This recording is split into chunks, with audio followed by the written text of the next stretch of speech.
안녕하세요, 여러분. 반재경입니다. 오늘 여러분들과 함께 나눌 말씀의 제목은 모든 시대와 세대에 걸쳐 감춰져 온 비밀입니다. 제목이 너무 거창한 것 같지만 이것은 제가 만들어낸 것이 아니라 성경 구절에 그대로 있는 것을 가져왔습니다. 우리말 성경 골로새서 1장 26절을 보면 하나님의 말씀은 모든 시대와 세대에 걸쳐 감춰져 온 비밀이었는데 이제는 성도들에게 나타났습니다 라고 하고 있습니다. 여기 나와 있는 모든 시대와 세대를 개역 개정에서는 만세와 만대라고 표현하고 있습니다. 만이라는 표현이 만왕의 왕, 우주 만물 할 때 그 만인데 이제는 그것이 성도들에게 나타났다고 합니다. 자, 계속해서 바울은 하나님께서는 이 비밀의 영광이 얼마나 풍성한지 그것을 성도들에게 알리고자 하셨다고 합니다. 그러면서 이 비밀이 무엇인지 말을 하는데요. 여러분 안에 계시는 그리스도 곧 영광의 소망이십니다 라고 말하고 있습니다. 개역 한글이나 개역 개정에서는 너희 안에 계신 그리스도 곧 영광의 소망이라 이렇게 말을 하고 있습니다. 자, 제가 오늘 여러분과 나누는 이 말씀, 모든 시대와 세대에 걸쳐 감춰져 온 비밀, 이 말씀은 모든 분들께서 그리스도인이라면, 성도라면 다 받아들일 수 있는 그런 말씀이 될 것 같습니다. 하나님의 말씀은 우리에게 익숙하든 그렇지 않든 우리는 모두 받아들여야 하겠죠. 그런데 여러 가지 또 교계 안에도 어려움이 있잖아요. 성도들을 미혹하는 이단들도 있고 또 우리 한국 정서에는 거부감이 드는 단어들도 있습니다. 그 중에 하나가 영혼 몸의 혼. 이 단어는 아무래도 조금 언어의 한계에 있어서 거부감이 들기도 하죠. 그러나 제가 오늘 여러분들께 설명드리기 위해서 선택한 이 구절 골로새서 1장 27절은 그런 꺼리낌이나 거부감이나 어려움 없이 모든 성도들이 받아들일 수 있는 표현들로 이루어져 있습니다. 그래서 오늘 이 말씀이 여러분들에게 하나님의 이 놀라운 사랑과 은혜 그리고 여기에 표현되어져 있듯이 이 비밀을 여러분들이 마음 가운데 받아들이시고 그 놀라운 말씀의 영광이 얼마나 풍성한지 그것을 함께 나누면서 우리 각자의 마음에 전달되는 그런 시간이 되었으면 좋겠습니다.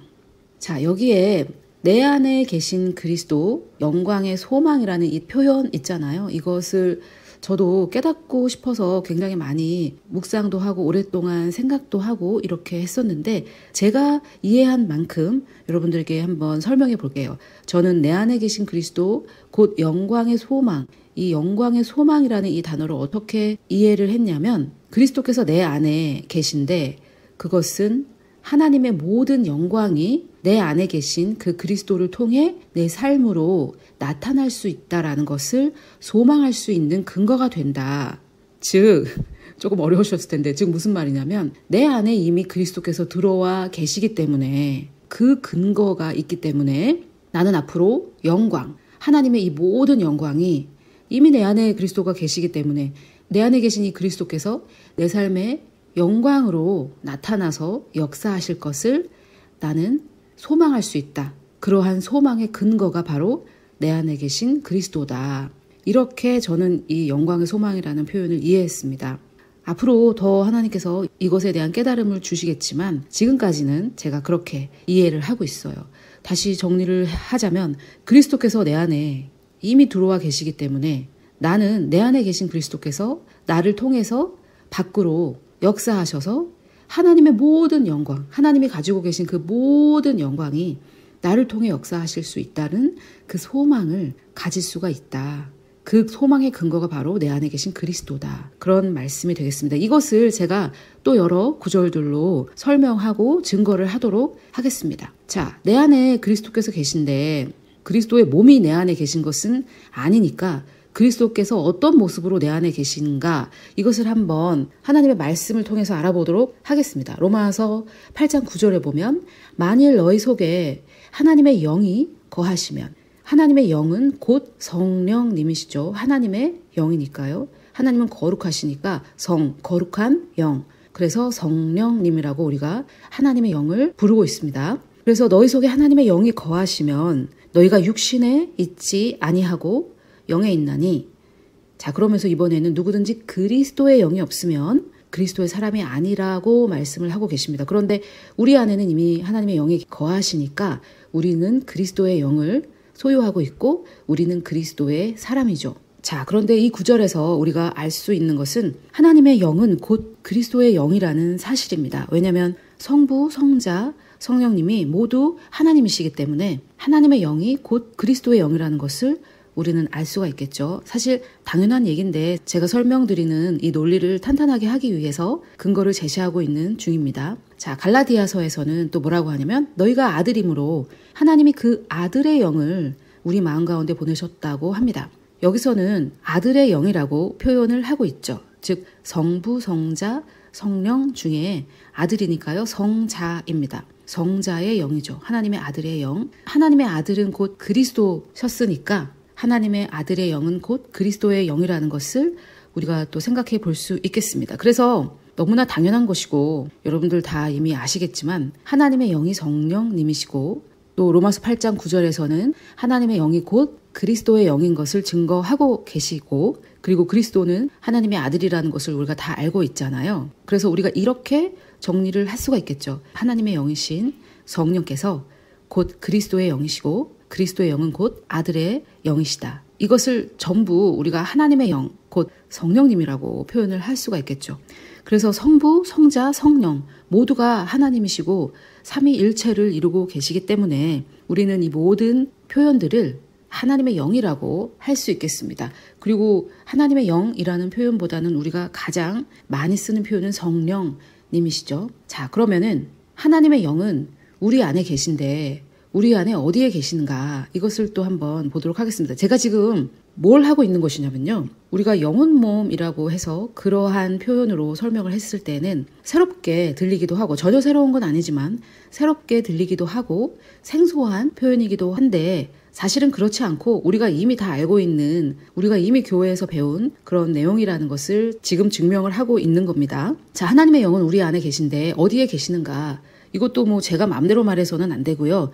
성경 구절로 하나님의 말씀으로 증거를 해야 되겠죠. 자, 갈라디아서 4장에 보면 너희가 아들임으로 자, 여기에서 자매님들이 나는 딸인데 이렇게 하실 수도 있지만 모든 형제님들도 신랑 되신 그리스도의 신부인 것처럼 우리는 하나님의 아들입니다. 여성들도요. 왜냐하면 이것은 성별을 말하는 것이 아니라 어린 자녀가 아니라 장성한 자녀라는 뜻으로 아들이라는 표현을 쓰고 있고요. 아들만이 상속을 받기 때문에 이렇게 표현하고 있지 여기에 나와 있는 이 아들이 어떤 성별의 한계를 말하고 있지는 않습니다. 자, 그래서 우리가 남녀노소 할 거 없이 다 아들이기 때문에 하나님께서 그 아들의 영, 예수 그리스도의 영이겠죠. 그리스도의 영이고요.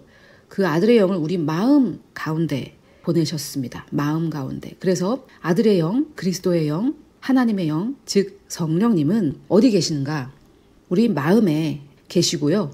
우리의 마음은 우리의 몸도 아니고 우리의 영도 아니기 때문에 우리의 혼의 한 부분이겠죠. 그런데 이미 우리는 그걸 알고 있었다는 거죠. 자, 이 하나님의 영은 우리 영혼 몸의 영에 해당되고 이 마음은 우리 영혼 몸의 혼에 해당이 됩니다. 이런 설명이 없더라도 하나님의 영은 지금 우리의 마음 가운데 보내심을 받았다는 것을 이 구절을 통해 우리가 알 수 있습니다. 자, 그래서 성령께서 우리 마음 가운데 오셨기 때문에 성령의 열매라고 했을 때에는 우리 마음 안에 내주하고 계신 이 성령께서 우리 마음에만 갇혀 계시지 않고 우리 마음에서 우리의 삶으로 밖으로 나타나시는 거죠. 우리의 삶, 개개인의 삶에도 나타나시고 우리 주변인들의 삶에도 나타나시는 것, 이것을 성령의 열매라고 하면 되겠습니다. 열매는 어떤 나무가 결과적으로 맺는 결과잖아요. 그래서 성령님이 우리 안에 계시기 때문에 그분이 우리 밖으로 나타나는 우리 마음에서 우리의 삶 가운데로 나타나시는 그런 것을 성령의 열매라고 하면 되겠죠. 제가 성령의 열매는 내가 맺는 게 아니라 성령께서 맺으시는 거라고 표현하는 것은 내 안에 성령께서 계시지 아니하면 그 어떤 누구도 성령의 열매를 맺을 수가 없겠죠. 이미 내 안에 성령께서 계시기 때문에 성령님이 나의 삶에 나타나시는 것, 그것을 우리는 성령의 열매라고 한다.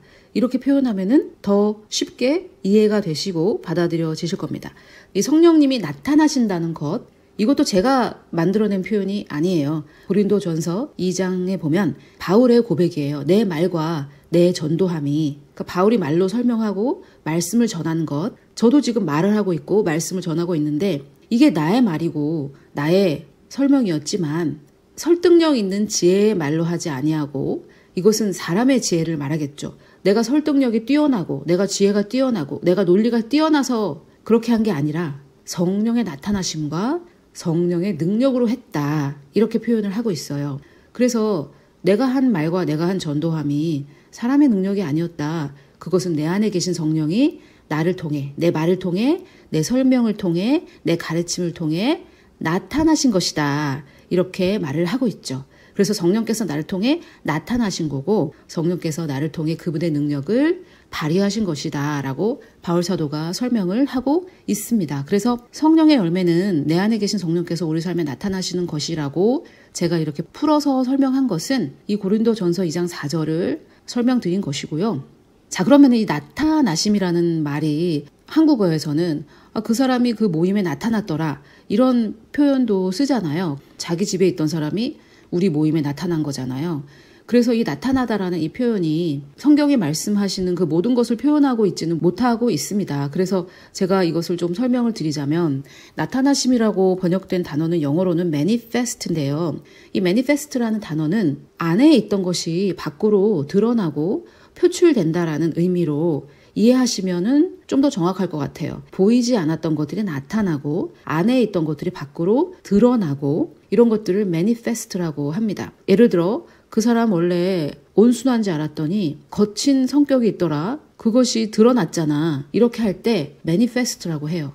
안에 숨겨놨던 것들이 밖으로 드러난다. 그래서 이 manifest라는 이 단어 자체는 좋고 나쁘고는 없고요. 그냥 안에 있던 것이 좋은 거였으면 좋은 게 나타나는 거고 숨겨져 있던 것들이 나쁜 거였다면 나쁜 게 나타나는 겁니다. 그래서 표출이라는 표현을 저는 즐겨 사용을 해요. 왜냐하면 제가 이해하기에는 이 표출이라는 단어가 이 manifest를 더 잘 표현해 주는 것 같아서 그런 단순한 이유입니다. 자, 그래서 나타나심이라고 했을 때 이것은 우리 안에 성령님이 계셨는데 밖으로는 보이지 않았던 우리 안에 계신 성령님이 밖으로 나타나시는 거. 그래서 집에 있었던 사람이 A라는 건물에 있었던 사람이 B라는 건물로 나타난 그런 표현이 아니라 감추어져 있던 숨겨져 있던 것이 밖으로 나타난다는 것이기 때문에 표출이라고 그렇게 이해하시면 좋겠어요. 이 나타나심이라는 단어를 보실 때요. 자, 그러면은 우리 안에 계신 하나님의 영은 무엇을 소유하셨을까? 이것을 한번 생각해 볼게요. 하나님의 영이니까요. 하나님의 모든 것을 다 소유하셨겠죠. 그래서 제가 지금 무엇을 말하려고 하는 거냐면 내 안에 하나님의 영이 들어와 사신다라고 했을 때에는 내 안에 이 하나님의 모든 가능성이 내 안에 들어와 계신다는 거죠. 그런데 하나님의 모든 것이 들어와 계시기는 하는데 내 안에 가능성으로 들어와 계십니다. 이것을 하나님의 말씀에서는 씨의 형태로 들어와 계시는 것으로 설명을 하고 있어요. 씨의 형태로 들어와 있다라는 것은 그 모든 가능성으로 들어와 있다라는 표현이겠죠. 내 안에는 하나님의 모든 것이 들어와 있는데 그것은 씨의 형태로 가능성으로 들어와 계신 거죠. 자, 이것을 바울은 어떻게 설명했는지 한번 보겠습니다. 고린도후서 4장에는 또 이렇게 표현을 하고 있어요. 제가 말씀을 공부하면서 바울은 정말 표현의 귀재구나. 정말 표현을 너무 잘해요. 이것을 영혼 몸으로도 표현했다가 속사람, 겉사람으로도 표현했다가 옛자, 새자, 옛사람, 새사람 이렇게 표현을 했다가 질그릇, 보배 이렇게도 표현했다가 정말 모든 사람이 받아들일 수 있도록 여러 가지로 설명을 해주고 있습니다. 자, 우리가 이 보배, 질그릇에 가졌으니 여기서 질그릇은 우리를 표현하겠죠. 우리 중에서도 우리의 몸과 우리의 새롭게 되지 않은 생각의 부분을 표현하는 것 같아요. 그러니까 겉사람, 질그릇은 흙으로 만든 그릇을 말하는데 우리가 흙으로 만들어졌으니까 바울이 이렇게 표현을 했던 것 같아요. 그런데 이 질그릇이 그냥 질그릇이 아니라 엄청난 보배, 보물, 금은 보화를 가지고 있다면 그 질그릇을 여러분 어떻게 쳐다보시겠어요? 어떤 그릇이 있는데 정말 허름해요. 막 그냥 흙으로 만들어진 그릇인데 그 안에는 온갖 금은 보화가 들어 있습니다. 그런데 어떤 그릇은 뭐 영국의 엄청난 본 차이나로 화려한 그릇인데 수백만 원짜리 그릇인데 그 속에는 텅 비어 있어요. 그럼 여러분은 어떤 그릇을 가지고 가시겠습니까? 뭐 그 그릇이 그렇게 중요한가요? 그 그릇 안에 뭐가 들어있는지 그게 중요한 거죠. 그게 그릇의 의미죠. 그래서 우리는 질그릇인데 그냥 그릇이 아니라 금은 보화를 가득 가지고 있는 그런 그릇이다. 그래서 이 심히 큰 능력이라고 표현을 하고 있는데요.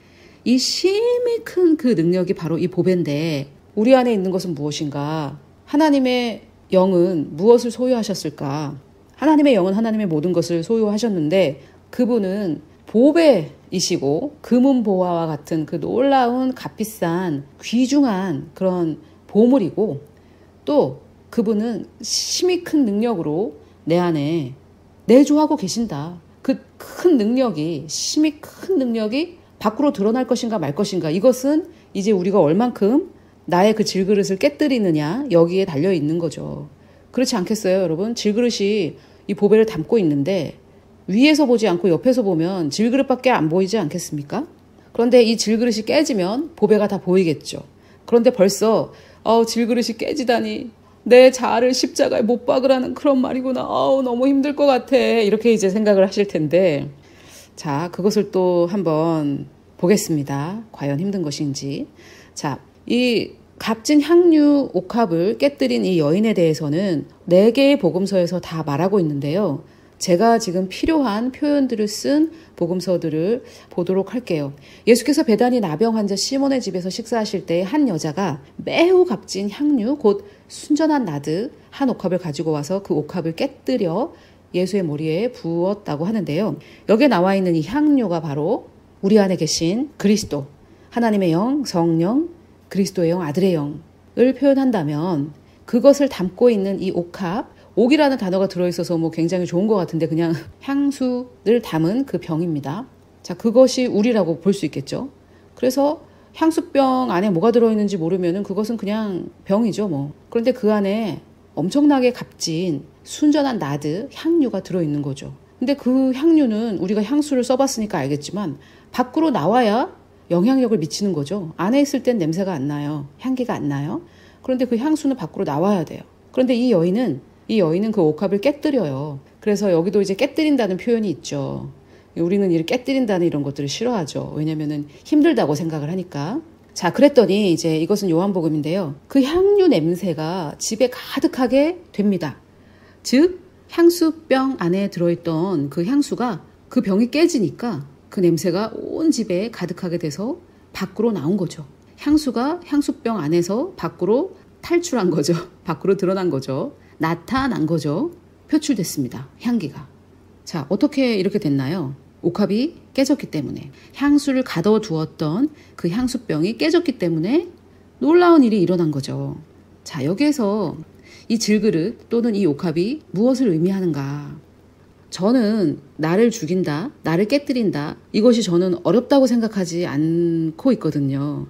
저의 생각은 그게 어려운 것 같지가 않아요. 왜냐하면 하나님께서는 우리에게 뭔가를 요구하실 때 내가 못하는 거, 내가 너무 어려운 거 이런 것을 시키신다고 저는 생각하지 않아요. 왜냐하면 그분이 어떤 분이신지 말씀을 통해서 알기 때문에 그분은 나를 위해 그분에게 가장 소중한 너무나 귀한 예수 그리스도를 아낌없이 주신 분이시기 때문에 저는 하나님께서 나에게 뭔가를 요구하실 때 그것이 내가 못하는 일이거나 내가 어려운 일이라고 생각하지 않습니다. 물론 객관적으로, 이론적으로, 이성적으로 볼 때는 불가능하고 어려운 일이에요. 그런데 하나님께서 나에게 능력을 주시기 때문에 내가 혼자 하는 것이 아니라 그분의 능력으로 하는 것이기 때문에 저는 이게 어려운 일이라고 생각하지 않습니다. 그런데 이것이 어려운 일이라고 생각을 하시면 점점 하지 않게 되겠죠. 그래서 오늘 여러분들께 한 가지 권해드리고 싶은 것은 생각을 좀 바꿔보세요. 이게 어려운 일이 아닐 수도 있겠다. 굉장히 쉬울 수도 있겠다. 좋은 아버지께서 자녀에게 요구하는 거니까 이게 혹시 쉬운 일은 아닐까?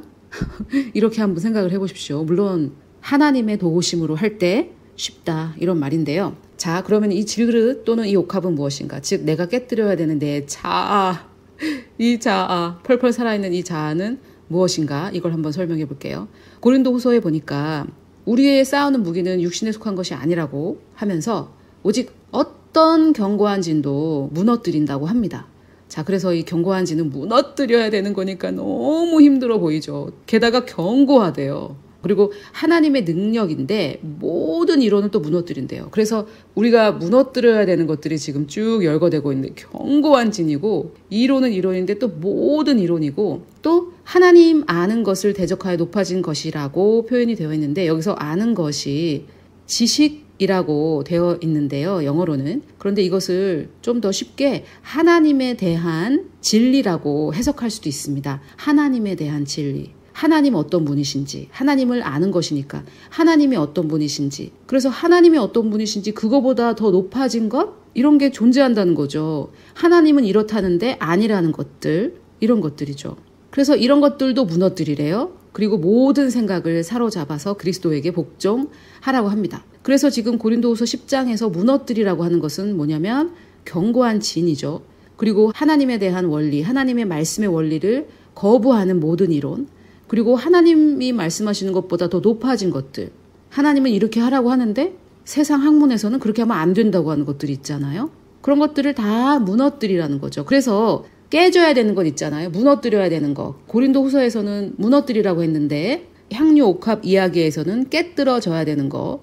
이게 나라고 생각한다면 어렵죠. 나를 죽여야 되니까. 얼마나 어려워요. 나를 어떻게 죽입니까? 나를 죽이는 그 나는 또 살아있어야 되잖아요.